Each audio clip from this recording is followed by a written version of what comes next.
Good morning students. आज की video में हम वितरण मानचित्र यानी कि डिस्ट्रीब्यूशन मैप के बारे में चर्चा करेंगे। अगर हम बात करें वितरण मानचित्र की तो यह प्रैक्टिकल विषय जो बीए सेकेंड ईयर का है उसमें शामिल है। प्रैक्टिकल में भी भूगोल विषय के प्रैक्टिकल में इस टॉपिक को शामिल किया जाता है। तो अगर हम बात करते हैं वितरण मानचित्र होता क्या है, सबसे पहले तो इसके नाम से पता चल रहा है वितरण यानी कि किसी चीज़ का इसमें डिस्ट्रीब्यूशन बताया जाएगा, और मानचित्र है तो मैप होगा कि ऐसा मैप जिसमें क्या है किसी चीज़ का वितरण प्रदर्शित होगा। तो अगर हम इसके सामान्य परिचय की बात करें तो प्राकृतिक अथवा सांस्कृतिक वातावरण के किसी तत्व का दिए हुए क्षेत्र के वितरण प्रदर्शित करने वाले मानचित्र को क्या है वितरण मानचित्र की संज्ञा दी जाती है। यानी कि आप नॉर्मल लैंग्वेज में इसको कह सकते हो कि कोई भी प्राकृतिक और सांस्कृतिक वातावरण का कोई ऐसा तत्व जो क्या है किसी भी चीज़ के वितरण को प्रदर्शित कर रहा है, और अगर हम उस तत्व को किसी मानचित्र में दर्शाते हैं तो उसको क्या कहा जाएगा, वितरण मानचित्र कहा जाएगा। या फिर आप इसको ऐसे भी कह सकते हो कि कोई भी मानचित्र जिसमें किसी तत्व का वितरण प्रदर्शित हो रहा है तो उसको क्या कहेंगे, वितरण मानचित्र कहेंगे। अब आप लोग ये भी सोच सकते हो कि जितने भी मानचित्र होते हैं उसको किसी न किसी उद्देश्य से ही बनाया जाता है, क्योंकि उसमें किसी न किसी तत्व का वितरण प्रदर्शित किया जाता है। तो इस आधार पर अगर हम बात करें तो सभी प्रकार के मानचित्रों को वितरण मानचित्र कहा जा सकता है। अगर हम भूगोल में देखें तो भूगोल का उद्देश्य पृथ्वी तल पर भिन्न भिन्न तत्वों के वितरण का विश्लेषण और वर्णन करना है, तथा वितरण मानचित्र इस उद्देश्य की पूर्ति के लिए एक महत्वपूर्ण साधन होता है।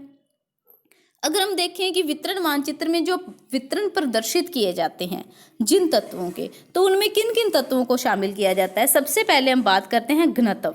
घनत्व का मतलब क्या होता है, डेंसिटी, ठीक है ना। अगर किसी चीज़ की आप लोगों ने डेंसिटी प्रदर्शित करनी है तो उसको अपने क्या है वितरण मानचित्र के माध्यम से प्रदर्शित करेंगे।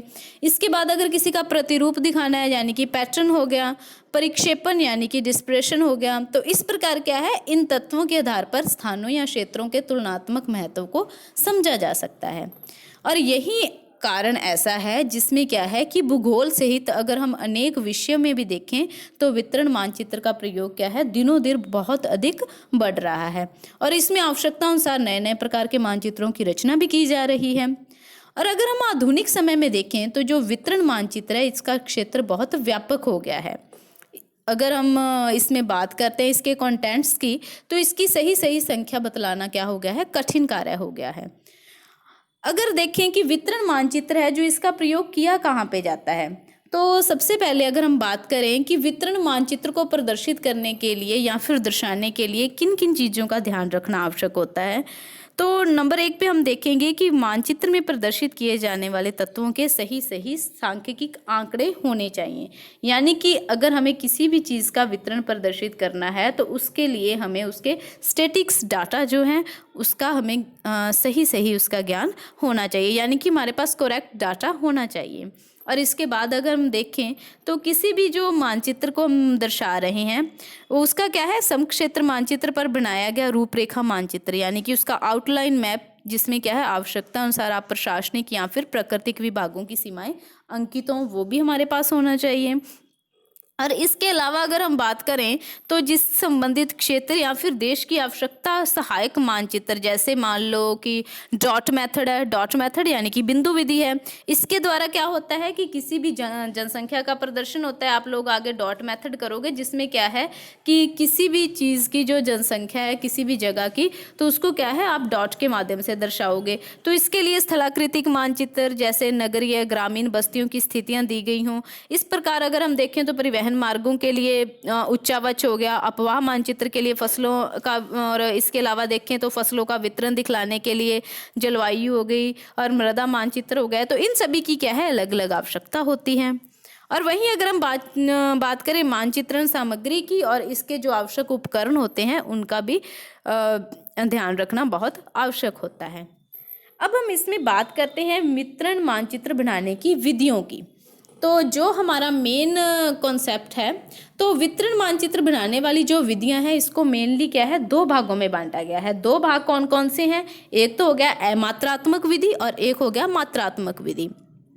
इस चीज़ को ध्यान में रखना कि जो तो आपकी थ्योरी का पोर्शन है, यानी कि जो रिटन वाला पोर्शन है, उसको तो आप लाइनदार शीट पे करोगे, वो भी ब्लैक पेन से। और जैसे ये डायग्राम वाला पोर्शन है, जिसमें क्या है, किसी भी चीज़ का मानचित्र बनाया गया है या डायग्राम के द्वारा प्रदर्शित किया गया है, तो उसको वाइट शीट पे बनाना है। बनेगा सारा ब्लैक पेन से ही, लेकिन जो डायग्राम है जैसे ये वाला है, तो इसको वाइट शीट पे बनाना है। जो थ्योरी का पोर्शन है उसको क्या है, लाइनदार शीट पे लिखना है। तो अगर हम वितरण मानचित्र की विधियों की बात करें तो इसमें दो प्रकार की विधियां हैं, मात्रात्मक और अमात्रात्मक। मात्रात्मक जो विधि है इसको क्या बोलते हैं, क्वांटिटेटिव मेथड, क्वांटिटेटिव मेथड। और जो अमात्रात्मक विधि है इसको बोलते हैं, जो अपनी अमात्रात्मक है इसको नॉन क्वांटिटेटिव बोल देते हैं। ठीक है।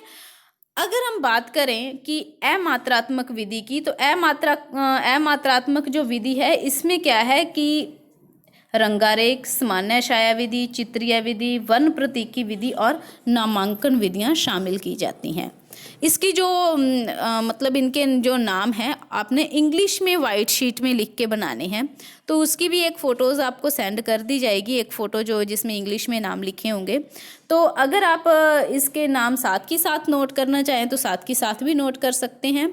जैसे रंगारेख विधि है, तो रंगारेख जो विधि है इसको क्या बोला जाता है, colour patch method, COLOUR, colour patch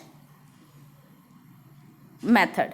ठीक है। तो रंगारेख विधि जो हो गई ये किस में शामिल हो गई, ये शामिल है अमात्रात्मक विधि में। और इसके बाद अगर हम बात करते हैं सेकंड नंबर पे, रंगारेख का मतलब क्या होता है कि इसमें अगर किसी भी चीज़ का वितरण दर्शाना है तो उसमें क्या है, रंगों के प्रयोग के फलस्वरूप इसमें मानचित्र का क्या है, प्रयोग किया जाता है।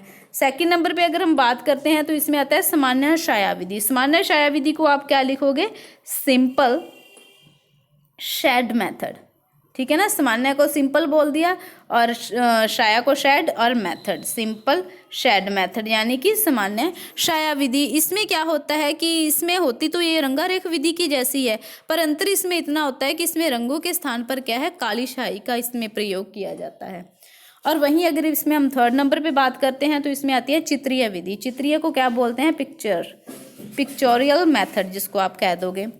और इसमें क्या है कि किसी चीज़ का जैसे आपने वितरण प्रदर्शित करना है तो इसमें जिन जिन वस्तुओं के स्थान, क्षेत्र, वितरण दिखलाने होते हैं उनकी क्या है, वास्तविक फोटो चित्रों पर आधारित रेखा चित्र को मानचित्र में बनाया जाता है।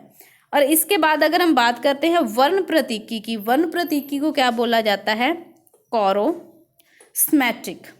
कोरोस आप लिख दोगे, इसके बाद स्मैटिक, और विधि को वही मेथड। ठीक है, कोरोस्मैटिक मेथड, या फिर आप इसको प्रतीकी विधि भी कई बार अकेला लिखा जाता है, जिसको आप लोग क्या बोल सकते हो, सिंबल मेथड भी लिख सकते हैं। और इसके बाद अगर हम बात करते हैं नेक्स्ट इसमें, तो वो आता है नामांकन विधि। नामांकन का मतलब क्या होता है, नेमिंग, यानी कि किसी चीज़ का नाम के द्वारा प्रदर्शित करना, नेमिंग मेथड, जिसको नामांकन विधि बोला जाता है। तो ये तो थी अमात्रात्मक विधियाँ। और अमात्रात्मक में अगर हम बात करें वर्ण प्रतीकी की, तो वर्ण प्रतीकी को भी आगे क्या है, 3 भागों में बांटा गया है। जो वर्ण प्रतीकी है इसमें 3 भाग कौन कौन से, अगर हम उसकी बात करें तो सबसे पहले आती है ज्यामितीय प्रतीकीय विधि, जिसको ज्योमेट्रिकल सिंबल बोलते हैं। फिर आती है चित्रमय प्रतीक, जिसको पिक्टोरियल सिंबल बोलते हैं। और इसके बाद आता है मूलाक्षर प्रतीक, मूलाक्षर यानी कि लिटरल सिंबल्स जिसको कहा जाता है। इसके बाद हम बात करते हैं मात्रात्मक विधियों की, यानी कि मात्रात्मक विधियां जैसे क्या है, किसी वस्तु का मूल्य, मात्रा और घनत्व में अगर भिन्नता प्रकट करनी हो, तो जैसे मान लो कि फॉर एग्जांपल अपने वर्षा का मानचित्र बना रहे हैं, जनसंख्या का मानचित्र बना रहे हैं, तो इस प्रकार के मानचित्रों के लिए मात्रात्मक विधि का प्रयोग किया जाता है, जिसको क्वांटिटेटिव मेथड कहा जाता है। तो अगर हम मात्रात्मक में बात करें तो इसमें मुख्य रूप से वर्णमात्री, सम्मान रेखा विधि, बिंदु विधि और आरेखीय विधि का प्रयोग किया जाता है। वर्णमात्री जिसको कि क्या बोला जाता है, कौरोप्लीथ। ठीक है, इसको आप कौरोप्लीथ लिख सकते हो, कौरोप्लीथ मेथड। और इसके बाद अगर हम बात करें सम्मान रेखा विधि की, तो सम्मान रेखा विधि जो है इसको क्या बोला जाता है, आइसोप्लीथ मेथड, ISOPLETH, आइसोप्लीथ मेथड कहा जाता है। और इसके बाद अगर हम बात करें बिंदु विधि की, तो बिंदु विधि को क्या लिखा जाता है, डॉट मेथड, ठीक है, DOT डॉट मेथड इसको लिखा जाता है। तो बिंदु विधि में भी क्या है, कुछ मतलब जैसे अलग अलग विद्वानों ने इसकी विधियों के बारे में बताया, जैसे स्टिलजैन बोर हो गया, स्टैंडी गिर विधि हो गई, तो वो हम आगे जब इसका एक्सप्लेन करेंगे तो तब इसके बारे में पढ़ेंगे। और इसके बाद इसका अंतिम प्रकार जो आता है जिसको बोलते हैं आरेखीय विधि यानी कि डायग्रामेट्रिक विधि, डायग्रामेट्रिक विधि मेथड, डायग्रामेट्रिक मेथड। तो इस प्रकार क्या है, आज हमने इसका जो सामान्य परिचय है यानी कि वितरण मानचित्र है उसकी मेन जो है दो विधियां, मात्रात्मक और अमात्रात्मक, और उनको आगे भी जैसे 4-4, 5-5 भागों में जितनों में बांटा गया है उसके बारे में आज हमने इसका सामान्य परिचय एक बार किया है। अब जो हमारी नेक्स्ट वीडियो बनेगी तो उसमें हम इसका एक एक का क्या है एक्सप्लेन करेंगे विद डायग्राम। तो आप एक बार इसको अपने वाइट शीट पे बनाना है, जो आपका ये डायग्राम वाला पोर्शन है यानी कि ये विधियां जो है इसको आपने वाइट शीट पे बनाना है, और जो थ्योरी वाला पोर्शन है उसको आपने ब्लैक शीट पर ब्लैक पेन से लिखना है और डायग्राम को भी ब्लैक पेन से बनाना है। तो आई होप कि आपको इसके बारे में समझ आ गया होगा। Thank you.